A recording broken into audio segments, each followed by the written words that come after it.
warahmatullahi wabarakatuh. Hai anak-anakku semua, bagaimana kabar kalian di rumah? Semoga kita semua tetap berada dalam keadaan sehat walafiat ya nak. Dan mari kita berdoa semoga pandemi ini bisa segera usai dan kita bisa bertemu kembali di sekolah ya. Untuk ayah bunda di rumah, kami ucapkan terima kasih atas semua dukungan dan bimbingan selama putra-putrinya belajar di rumah. Oke anak-anak, kita lanjutkan ya. Oke, Ibu mau mereview dulu materi kita kemarin tentang sistem pencernaan pada manusia. Masih ingat apa saja? Coba diingat kembali. Sudah 2 kali pertemuan ya, kita bahas tentang sistem pencernaan pada manusia. Ya, oke. Sudah ingat? Oke, yuk kita sama-sama mengingat kembali tentang sistem pencernaan pada manusia. Yang pertama, sistem pencernaan pada manusia yaitu dari rongga mulut ya. Di rongga mulut kita ada gigi, ada lidah, ada air liur. Ya, kalian semua punya nggak ketiga tadi? Insya Allah kita semua punya ya. Lanjut, kemudian makanan akan masuk ke dalam kerongkongan. Di kerongkongan ada yang namanya esofagus ya. Di esofagus itulah terjadi yang disebut dengan gerak peristaltik. Gerak peristaltik apa sih Bu Nunung? Masih ingat nggak? Lupa. Oke. Gerak peristaltik adalah gerakan meremas dan mendorong makanan sehingga makanan lebih mudah. Jadi kalau misalkan nih kamu tadi makan roti, nah roti itu tadi kan dicerna oleh gigi kita secara mekanik, kemudian didorong oleh lidah dan dibantu oleh air liur supaya lebih halus dan mudah pada saat didorong ke dalam kerongkongan. Nah tadi itu masih ada yang partikelnya besar. Nah ketika ada partikel besar, maka otot pada esofagus akan meremasnya, kemudian akan mendorongnya ke dalam lambung. Oke, nah ketika di dalam lambung nanti ada lubang besar dan makanan akan masuklah ke dalam lambung. Tunggu dulu. Makanan sebelum masuk ke lambung, kadang makanan juga mengalami masalah. Ya, jadi harus dijaga ya makanannya, jangan sampai makanan yang kita makan tidak mengalami proses pemunyahan yang sempurna. Jadi sebelum masuk ke dalam kerongkongan, pastikan makanan itu sudah halus. Jadi kata Rasulullah, janganlah kamu makan terburu-buru ya, dinikmati makannya, dikunyah ya. Oke, kita masuk ke dalam lambung. Ketika masuk ke dalam lambung, di lambung kita itu ada namanya dinding lambung. Dinding lambung itu akan bergerak terus menerus ya. Ada otot-otot yang sangat keras yang memang berfungsi untuk membantu proses pencernaan mekanik ya. Kemudian juga ada enzim-enzim. Masih ingat enzim apa saja ya di dalam lambung? Ayo, siapa yang masih ingat? Dulu sudah sampaikan ya. Di dalam lambung kita ada enzim HCl ya, ada enzim renin, ada enzim peptin, ada juga enzim lipase ya. Subhanallah ya, enzim ini sangat bermanfaat untuk proses pencernaan ya. Ketika ada bakteri yang masuk, maka enzim HCl akan bekerja membunuh bakteri. Oke, kemudian selanjutnya ada hati, pankreas, dan juga ada kantong empedu ya. Nah itu akan membantu proses pencernaan supaya ketika masuk ke dalam usus halus, makanan akan menjadi lebih mudah untuk diubah menjadi partikel-partikel yang lebih kecil. Apa saja sih partikelnya? Nanti di dalam usus halus itu akan mulai diserap. Karena di usus halus itu ada 3 ya. Ada 3 bagian. Yang panjangnya, tahu gak kalian panjangnya usus halus berapa meter ya? Masya Allah, luar biasa, panjangnya 6 meter. Hah? 6 meter? Bagaimana cara kita membayangkan 6 meter itu sama dengan tingginya jerapah? Tapi subhanallah, dengan kuasaan Allah, usus halus kita itu muat ya di perut kita.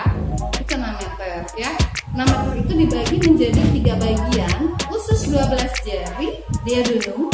Kemudian usus penyerapan, ileum, dan usus kosong atau jejunum ya. Ada 3 bagian pada usus halus. Apa tadi? Usus 12 jari, usus kosong, dan usus penyerapan. Nah, makanan yang tidak diserap kemudian akan lanjut melakukan proses pencernaan berikutnya masuk ke dalam usus besar atau kita kenal dengan nama kolon ya. Nah, di usus besar ini banyak sekali jonjot-jonjot halus. Jonjot itu nama lainnya adalah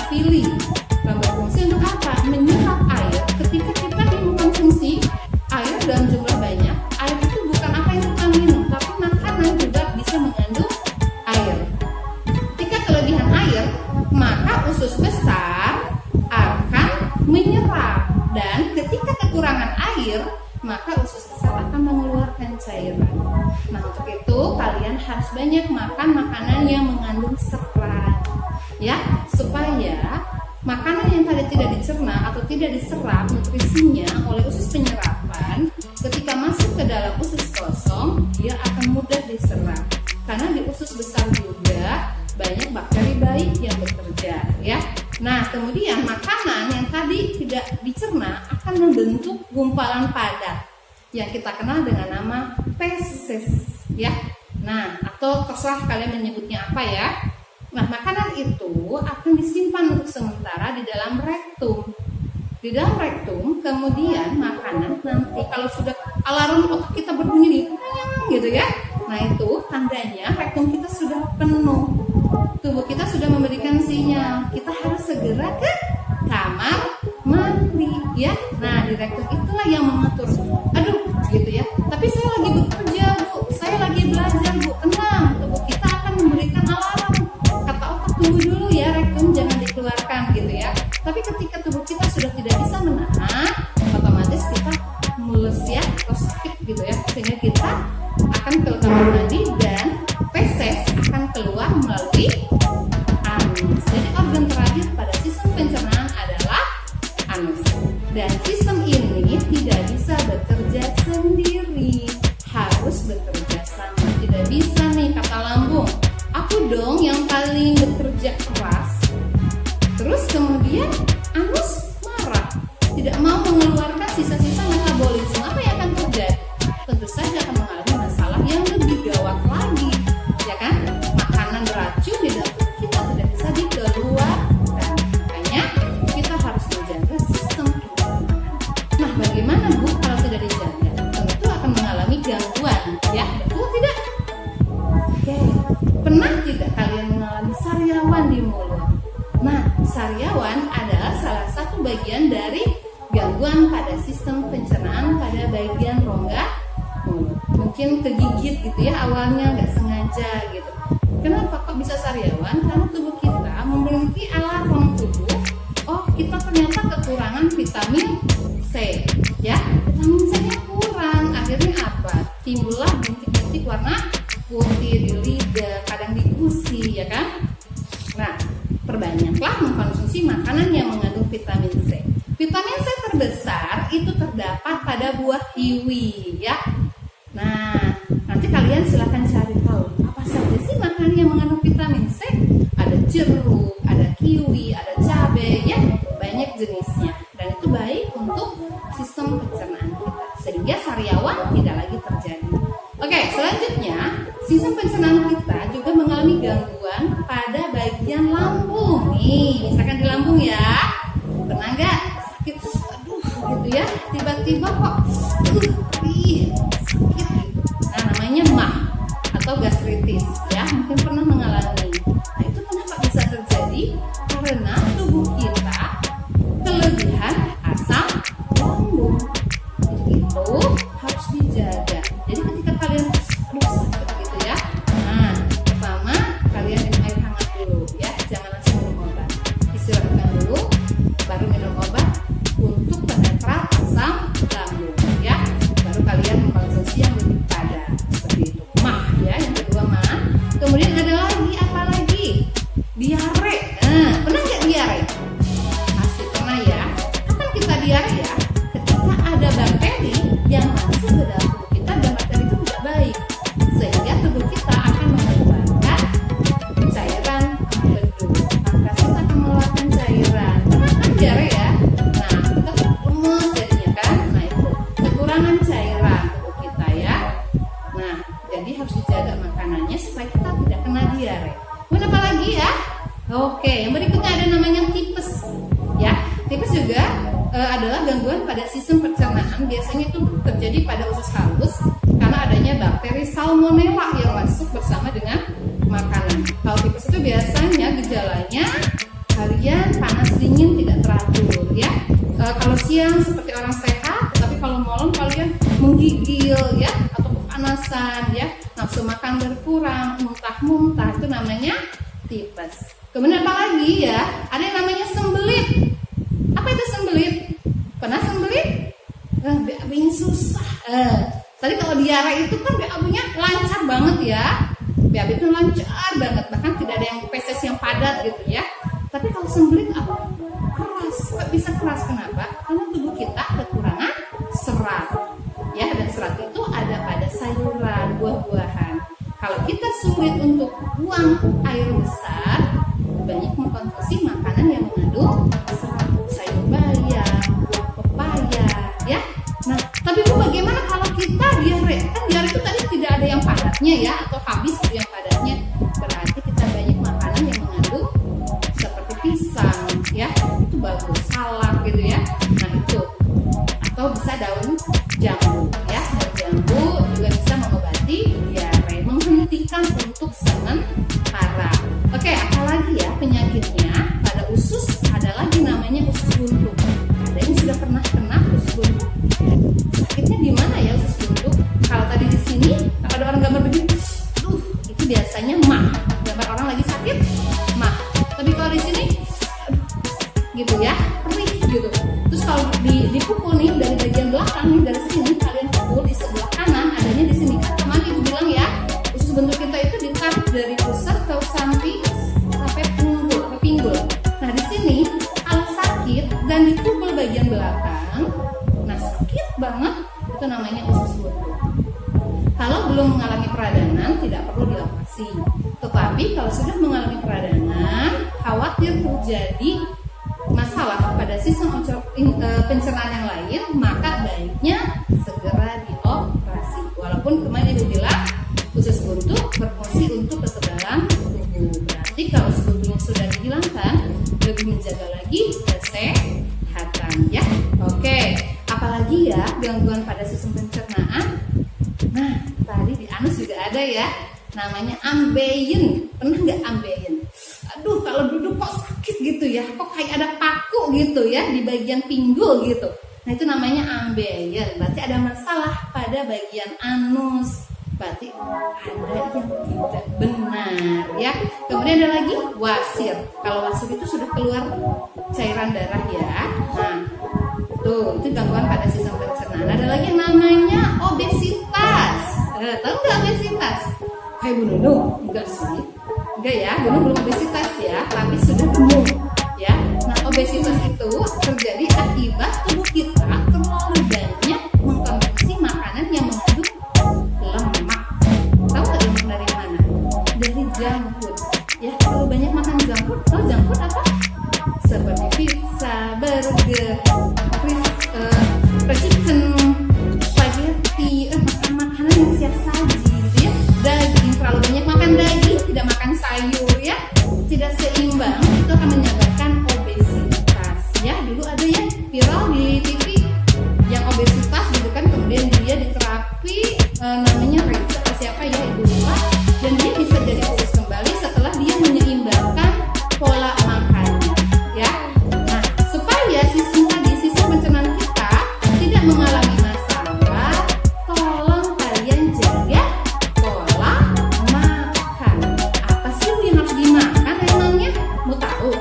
Oke, yang pertama adalah betul karbohidrat.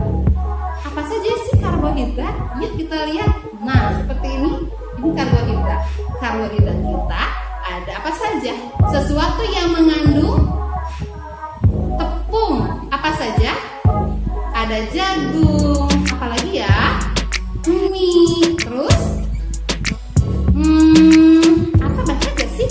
Umbi-umbian, kentang, itu adalah karbohidrat. Banyak banget ya karbohidrat kita, subhanallah. Tadi coba ulangi lagi, ada jagung, ada mie, ada roti itu gandum ya, ada umbi-umbian, dan banyak lagi yang lain. Itu karbohidrat. Emang penting gak sih karbohidrat buat tubuh? Sangat penting. Karbohidrat dibutuhkan oleh tubuh sebagai sumber utama energi. Nah, kita bisa bergerak karena kita punya apa? Punya energi. Oke, kita lanjut. Setelah karbohidrat ada yang namanya protein. Protein itu dari mana ya? Oke, protein kita dari sayuran, ya, dari buah-buahan, itu namanya protein. Protein butuh nggak sih buat tubuh? Sangat butuh. Protein berfungsi sebagai zat pembangun dari sel-sel tubuh kita. Jadi sel tubuh kita itu akan selalu mengalami perubahan atau perbaikan. Ada yang mati dan ada yang dibuat kembali. Yang bertugas adalah protein, ya. Kemudian yang berikutnya adalah vitamin. Apa saja sih vitamin? Mau tahu? Oke, kita lihat ya. Vitamin adalah dari buah-buahan. Dia sebagai zat pengatur atau zat pertumbuhan. Jadi kita nih kalau kurang vitamin biasanya pertumbuhannya terganggu. Seharusnya dia sudah tinggi segini, ini masih kecil pendek ya. Atau mungkin juga karena memang ada hormonal ya. Tapi kita tidak boleh bilang, dia kok nggak tinggi-tinggi ya, dia kekurangan vitamin ya. Enggak juga, mungkin hormonalnya juga memang seperti itu, keturunannya ya. Ada lagi yang berikutnya adalah lemak. Lemak itu berfungsi untuk apa ya? Cadangan energi dan sebagai penghangat tubuh. Apa saja sih lemak? Yuk kita lihat. Nah, lemak seperti ini ada pada minyak, daging, ikan dan sebagainya. Ya, yang terakhir namanya mineral. Mineral ini berfungsi sebagai pengatur metabolisme. Apa saja sih mineral? Air? Bukan. Air itu bagian dari mineral. Banyak, ada kalsium, magnesium dan sebagainya. Kita makan sayur, itu juga ada mineralnya. Oke, sederhananya seperti ini anak-anak. Ketika kalian makan, nih Bu Nunung misalkan bawa piring. Di piring Bu Nunung ini ada nasi, ada sayuran, kemudian oke lah kita buat nasi sayur bayam ditambah tempe, kemudian ada telurnya, kemudian ada buah pepaya, kemudian ada air putih. Itu lengkap belum? Sudah lengkap. Nasi karbohidrat, sayurannya adalah protein dan vitamin. Tadi ada tempe, tempe itu protein ya, karena dia biji-bijian. Kemudian juga ada telur, telur itu ada vitaminnya, ada proteinnya.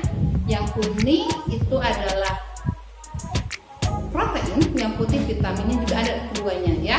Kemudian ada air putih, itu namanya mineral. Boleh dilengkapi, apa katanya? 4 sehat, 5 sempurna. Apa yang kelima? Susu. Ya, boleh dilengkapi. Kalau sudah begitu sehat tidak makanannya? Insya Allah sehat. Bagaimana kalau seperti ini? Ada nasi ditambah kentang, ditambah mie.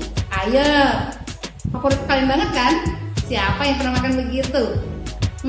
Suka ya makanan begitu? Pagi mie, siang nasi, sorenya mie lagi. Ada yang begitu? No, nggak boleh. Ya, mie hanya boleh 3 kali sekali. Ya, kenapa harus setelah 3 hari baru boleh sekali? Karena akan mengalami proses penguraian. Mie itu sangat sulit diuraikan oleh tubuh. Jadi kalau hari ini makan mie, stop. 3 hari kemudian baru boleh makan mie lagi ya. Kecuali mie-nya buat sendiri, itu lebih sehat ya. Nggak boleh ya. Jadi 3 hari 1 kali saja. Tidak boleh setiap hari. Nggak boleh 3 kali sehari. Apa 3 hari sekali? Pagi mie goreng, siang mie rebus, malamnya mie apa? Mie tek-tek gitu ya. Nggak boleh. Itu nggak sehat. Biasakan pola makan kita yang sehat ya. Buatan orang tuamu atau beli, carilah yang sehat. Jangan yang junk food. Minumannya juga dijaga. Jangan terlalu banyak minum minuman es. Nah, sekarang kan banyak banget ya minuman-minuman boba dan sebagainya ya. Tidak baik untuk tubuh kita. Kasihan pencernaan kita ya. Jangan terlalu sering. Boleh sekali kali ya. Oke, anak-anak sudah paham ya? Dijaga sistem pencernaan supaya kita sehat. Oke? Ya. Sekian dari Bu Nunung. Semoga kalian semua bisa menjaga kesehatan kalian, sehat selalu ya. Jangan terlalu tadi apa? Makan makanan junk food. Makan minum sambil berdiri salah. Makan minum sambil duduk.